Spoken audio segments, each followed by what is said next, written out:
Today's topic is going to be electrical job breakouts. And our last webinar in August, we had a customer by the name of Frederick offer this suggestion in the chat on the right here in our YouTube Live. And today we're broadcasting on LinkedIn, YouTube Live, Twitter, and Facebook. We're trying something a little different. So if you're watching us from any of those other platforms, there should be a comment or chat section, and we'll see if you have any questions or comments. We'll try to get to them during the webinar. And on YouTube, at least, you need to be logged in with your Google account or your YouTube or Gmail account, kind of all the same thing, to be able to chat, but you can watch and see the chat without logging in. My name is Derek De La Quadri, and I'm the president of Vision InfoSoft, and we have Brian Hoffelder today, as usual, and he is our training and software development expert. And he'll be leading today's presentation on electrical job breakouts. Go ahead and take it over, Brian. Thank you, Derek. Good morning or good afternoon, everybody. If you're live here with us today, we're going to talk about breakouts, probably the most requested type of topic I get in my training sessions, especially when I'm doing a one-on-one or a on-site for a company. There's such a variety of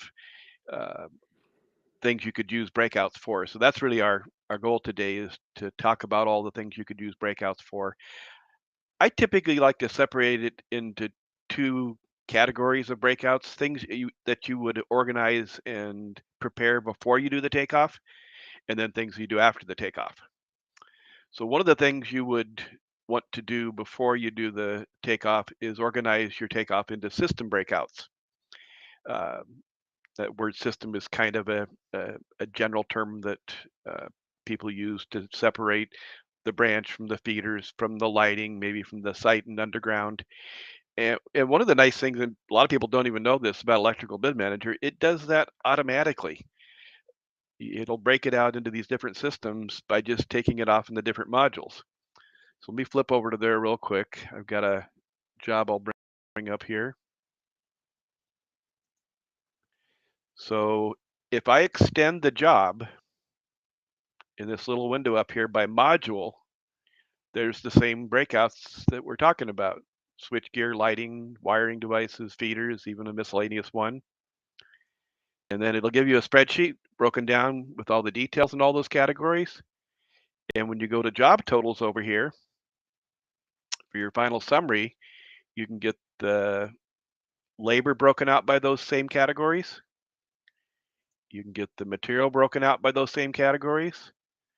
And that's all done automatically. You don't have to do anything other than enter the takeoff through the different takeoff modules. Then the takeoff modules I'm referring to are site, feeders, branch circuits, fixtures, devices, etc. So as you go through your input of the takeoff, it's automatically organizing it into those different systems.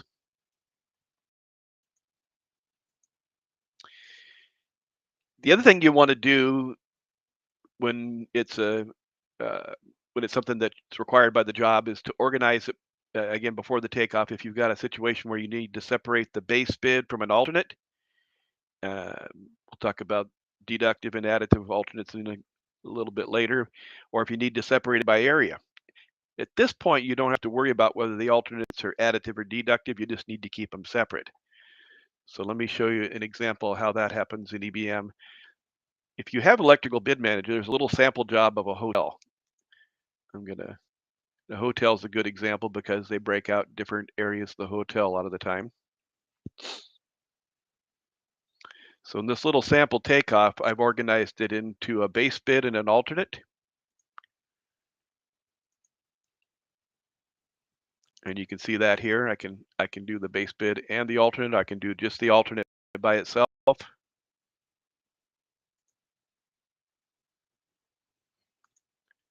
The alternate on this little example is just some occupancy sensors. And again, we can give them an adder for the alternate, or we can give them a deduct for the alternate. We'll talk a little more about that later. But you can simultaneously organize your bid into different areas.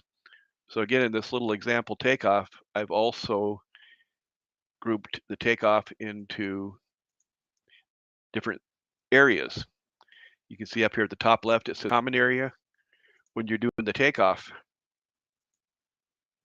up at the top right here, you can select whether you want to put it in the common area, whether you want to put it in the standard room, whether you want to put it in the suite, you put it in the corridor. You can have as many of those different categories as you need. And then again, when you're running the reports, oops, you just tell it you want to run by the different sections, and you can do all of them or individual ones.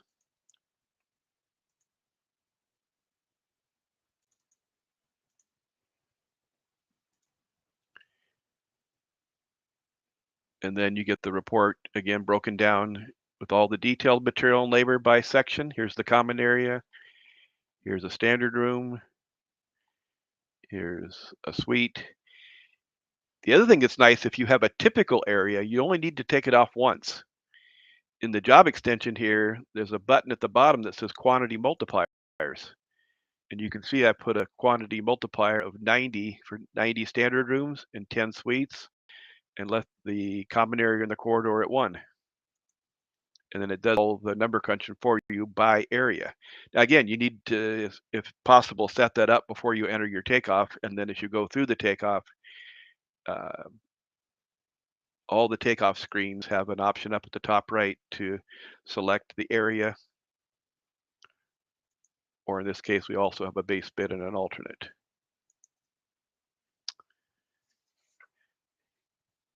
One of the things about breakouts to keep in mind, especially if you're doing this after you've completed your bid, is to always make a copy of the bid or your estimate before you start looking at different breakouts after you've already prepared your bid.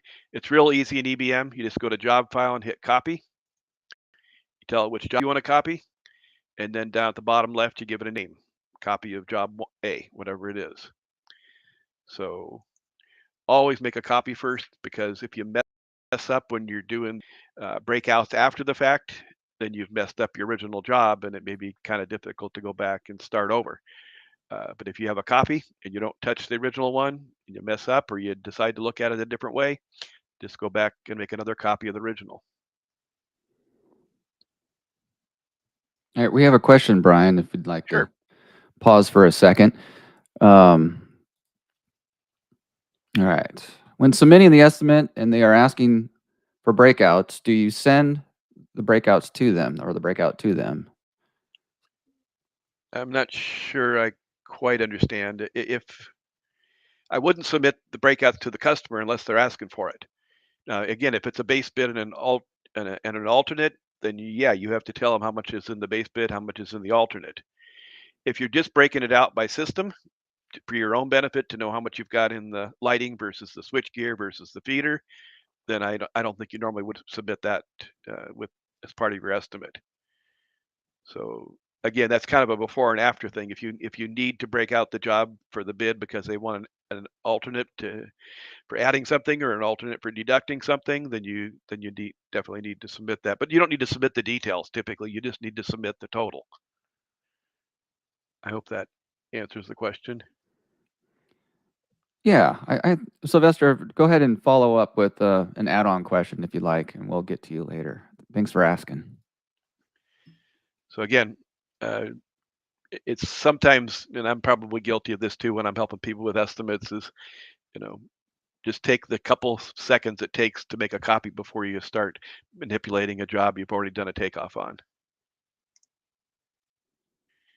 So deducts and adders, again, that's getting back to the idea of a base bid and an alternate, or in this case, what about if it's after the takeoff? That's a little more challenging. If they told you that they wanted an adder for something, you would have set up a section and kept the stuff in that separate section. I like to call it a bucket. That's relatively easy to do. But now you've completed your takeoff, and they come back to you and they say, okay, we need you to break out this part of the job. Whether they want a credit for it or whether they just need it for budgeting, that's a different issue. But again, after you've made a copy, you can go back to the original and figure out how to do it. So I've got a little example here in a job. I'm going to switch jobs here to a different job. So in this little example here, I've made a copy of the job, and what they've asked us to do is to break out the parking lot lighting. So you have to go back into your audit trail and move the entries that were in the parking lot lighting into a separate section. And then when you go to job extension, you'll have the initial part of the job, section 1, which is where everything else except the parking lot lighting is, and then you can run a report just on the parking lot lighting or whatever they asked you to break out. So this little exercise, this is one of the jobs we actually do in our training class, or what we call our lab class, where you take off a complete job. And I don't tell anybody before you take off the job that we're going to have to do this little exercise. I wait and spin it on them after they've completed their takeoff, of course. And now when you go to job totals, you've got just the parking lot lighting. Another issue that comes up, which is important with deducts and adders as far as breaking out a job, is whether if it's a deduct, a lot of the time it's typical not to give them back any markup, not to give them back overhead and profit.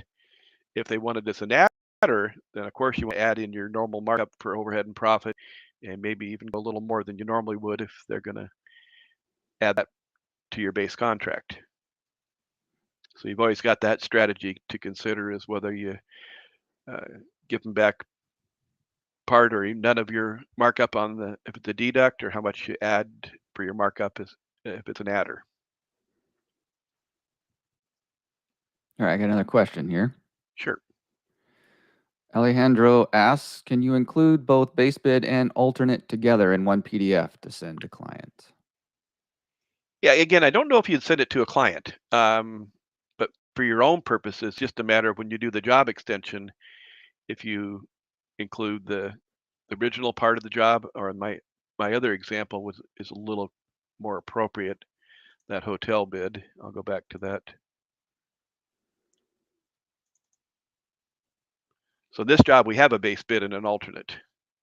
So when you go to reports, you just tell the program that was whether you want the base bid or whether you want the alternate or whether you want both. Okay. Okay, and to answer Alejandro's question, no, about the one PDF. I mean, you'd have to output it as two if you want two different, right? The base bid and an alternate. You can't do those on one PDF. I mean, you could combine them. Am I wrong, Brian? You could combine them, but again, I don't think you would give the customer the Right. detailed breakdown. But if you did it this way, you could still give them. Again, I wouldn't normally give the customer even any of these reports. I would just give them the total for the base bid, give them the total for the alternate, or give them a total for combined. They don't need to see. Most of the reports that come out of EBM until you get into the form letters are not designed to go to the customer unless it's maybe for a change order and they require some detailed backup. But mostly in the bidding scenario, you don't give the customer a detailed breakout of how many feet of pipe and wire and fittings and boxes. They don't care about that. They just want to know the bottom line. Right. So if you did want to, if you had two PDFs, which is, I believe, what our software would output, you would have to use other software to combine the two. Otherwise, just send two PDFs. Right. Thank you, Alejandro. So the other thing that you can use the program for after the takeoff, again, is value engineering. They come back to you and say, where can we cut some money? How can we save some money? It might be as simple as just taking something out of the job, but it might also be something like giving them an alternate wiring method. In EBM, we have an option. I need to change jobs again here. Again, I've created a copy of the job. It's that sample commercial job we were doing earlier, but I called it sample commercial B for value engineering. So again, if I mess up or do anything, make a mistake here, I'm not messing up the original job. But one of the options we have in EBM, which is in the audit trail, is the ability to do what we call advanced substitution. So what I'm looking for here is there's a couple of entries in this job where we did them in conduit.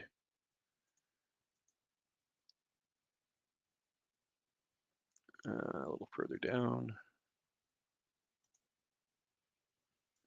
That's the feeders. Where's the branch circuit? There we go. So if you look right here in the audit trail, I've got 1,200 feet of half-inch EMT with 3 number 12 wires, and a little bit further down here, I've got some more. Got another 800 feet. So let's say I wanted to give them an option to substitute that with MC cable. This option down here at the bottom called advanced substitution would allow us to convert conduit to cable. I could go the opposite way if I want to give them an adder to go from cable to conduit, or a different type of cable, or even a different type of fittings. But we're going to do this first one. We're going to convert conduit to cable. And I'm going to do it for all identical entries. So I'm going to tell it to look through the entire job. I'm going to not confirm it. So I'm going to replace the EMT with 12.2 MC cable. And it's going to go through and make all the changes. Now, before I hit OK, you'll see the total for the material down here is 46,300 and 1,177 hours. And again, that would be in my original bid. When I hit OK, it'll update those totals down to 44,000 and 1,100 hours. Now, that was only 2 entries on this job, so it's not a drastic savings. But if you'd done the whole job in conduit, it would be probably a pretty big number. Again, do it on the copy, don't do it on the original. Again, I could always flip back to the original job now and see, compare the totals on both jobs, or just take those numbers as totals so that I'm saving if they want to do the conduit for that part of the job in MC cable.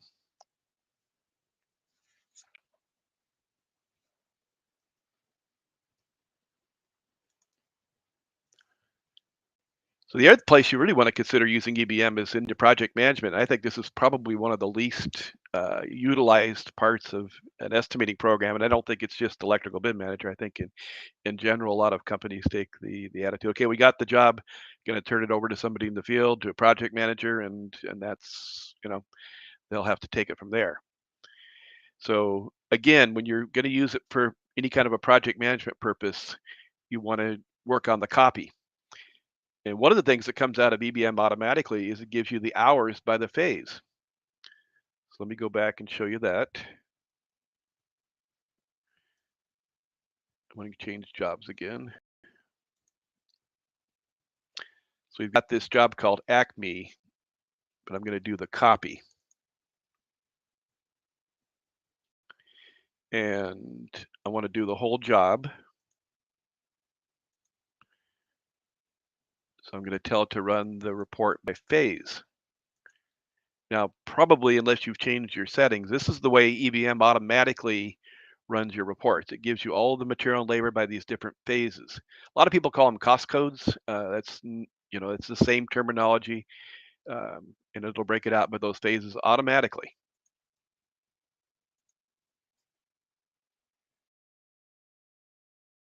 So when I go from the job extension, which has all the detail breakdown again, to job totals, I've got the hours broken out by phase. You can see here I've got 100 hours for underground, 100 hours for underground branch versus underground feeder raceway, and then all the different breakdowns of those different phase codes. Now, the other thing again, and this is automatic, especially actually if you're using PlanSwift to do your takeoff. PlanSwift automatically records your takeoff by the page you take it off on. So again, if I go back to any of my takeoff modules and look up here at the top right, it shows me the page number that was recorded for this part of the job. So if I want to see the site work on this job, again, I can just look at a report just on the site. So again, from a project management standpoint, now we're getting ready to start on the site, and I need some budget numbers for hours for material for just the site. In your job extension, you would tell it to run the report by drawing reference, by the drawing number, and you would do just the site. Oops. I think I've actually already done one here. Yeah, there we go.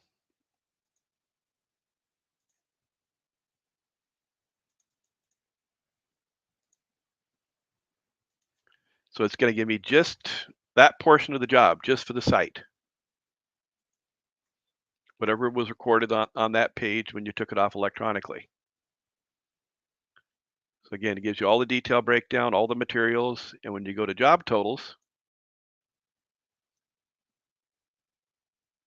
it gives me the total material for the site. It gives me the total labor hours, the labor dollars, just for the site by itself. So you could use those numbers again to plan your manpower. It's also for job costing to see if you're meeting your goals for the labor that was in your estimate in the field.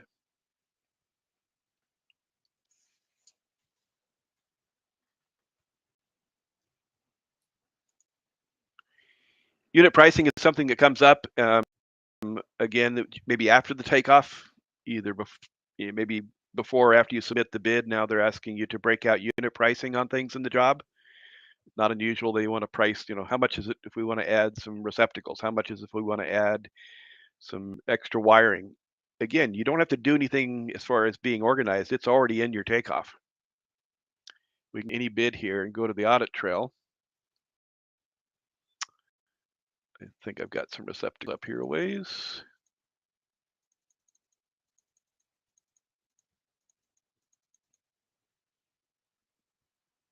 Yeah, there we go.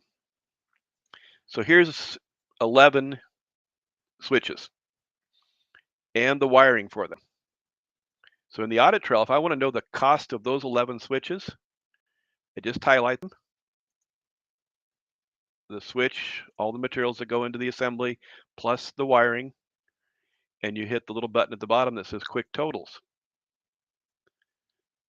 So if I take that number 835 and divide it by 11, that would be the unit price, the cost of one switch.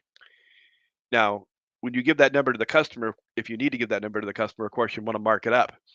You don't want to give them your cost. So you would take the 835, divide it by 11, and then add enough markup to cover your overhead and profit. So just real quickly, I'm sure you don't need an example of this, but I would take 835 divided by 11, $75 roughly, and let's say I want to mark it up 30% for my overhead and profit.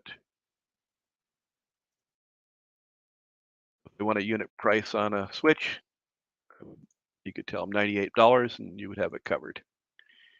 You could put that each unit price into its own section and breakdown. That's a little more work.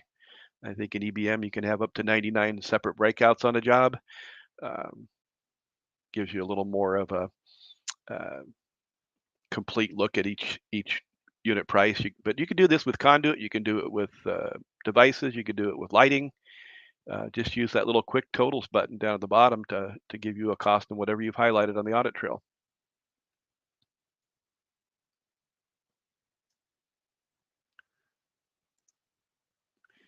And finally, we've already really talked about this job costing with phase codes. Again, EBM automatically records your takeoff by the phase code. You don't have to do anything other than run your standard reports to get your job costing for phase codes.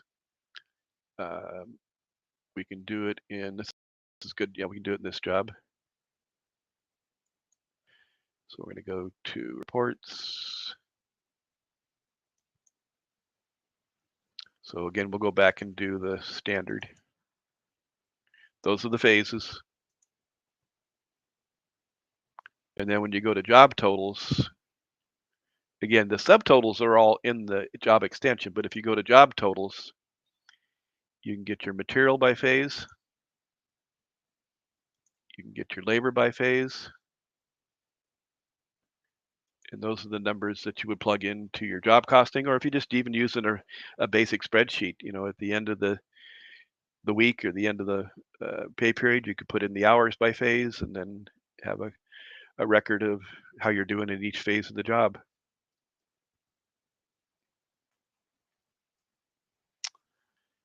Okay. I think that about covers it, Derek.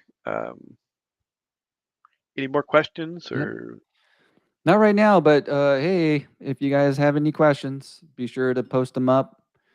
That way we can get an answer for you. We have a few more minutes here. We'll cover a couple things while we wait to see. I know one Are more thing I phases can mention. editable? Yes, Sorry, they are. Brian. The phases can be edited. Keep in mind if you have half-inch EMT in a phase called branch raceway, and you change that phase to XYZ, everything that was in branch raceway is now in XYZ. So if you're going to do some major organization or reorganization of the phases, that can be a little bit of a tedious project, but they can be changed.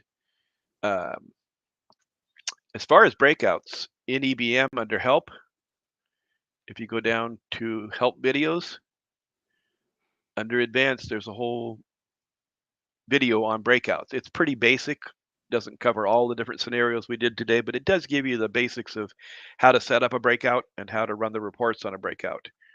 Again, whether it's a base bid and an alternate or whether you need to put multipliers on the different breakouts, that's all covered in that little video there.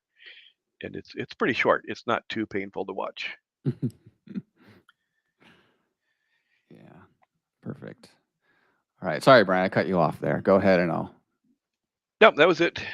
Um, Oh, I thought you had something you wanted to talk about when I asked the question. No problem. I don't think so. All right. We want to pop back over to the slideshow. There we go. Just to remind everybody here that if you haven't already, to like this video and subscribe to our channel there. There's a subscribe button with a bell next to it. And if you click the bell, you should get notifications whenever we have new lives coming up or we post a new video. It's really the best way to stay on top of things. We do send out emails and try to remind people, but sometimes emails get lost or they get filtered or whatever. But if you just subscribe to our page, then we won't get lost in the shuffle. What else? You want to? I guess we have a couple events we're going to. Yep, we've got a trade show in Louisville actually next week, Thursday and Friday. Is that the 5th and 6th of October? I think so. I don't know. No. Yep. Yep. So that's in Louisville, Kentucky. That's the International Electrical Contractors Association trade show, IEC. Again, it's a national trade show. Lots of vendors, lots of products to see there. And then kind of a week and a half after that, we'll be in Austin, Texas. And what are the dates for that, Derek? No. I should know it off the top of my head. I want to say the 16th through the 18th, I think. That's right, 16th to the 18th. So that's actually a Sunday through a Tuesday. And that's the NECA, the National Electrical Contractors Association show. NECA is a union affiliated organization, but it's wide open to anybody who wants to attend. You don't have to be a NECA member. You don't have to be a union contractor or union electrician. Anybody can go to the show. It's wide open, and it's a very well attended show. It's the biggest electrical contractor show in the country. So if you're in the area, you're looking for a reason to go to Austin, Texas, or anywhere down there, that would be a good opportunity. It's a great show. Great, again, new products. They do lots of different seminars and education, and just to see what's going on in the industry. Yeah, one of my favorite things about going to the trade shows, I usually go to them myself, is you get inspired. You're around so many people that are there for the same reasons you are, and you see all the new software, the new, I don't know, tools, Yep. everything that's there. It's just, I don't know, it makes you proud of what you do, and I feel like I grow every time I go to the trade shows. Meet some new people. I think it's where you really see the emphasis on innovation in the industry, because the industry is all about saving time and doing things more efficiently, more effectively. That's what makes an electrical contractor profitable and viable. So there's so much effort put into that, and maybe compared to other businesses, it's a very efficiency and oriented industry.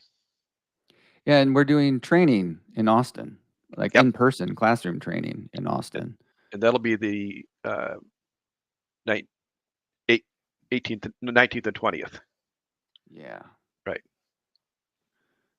So Yeah, after the show, we'll have 2 days of different classes on electrical bid manager, Plan Swift, Epic. We even do some training on the time material billing program too.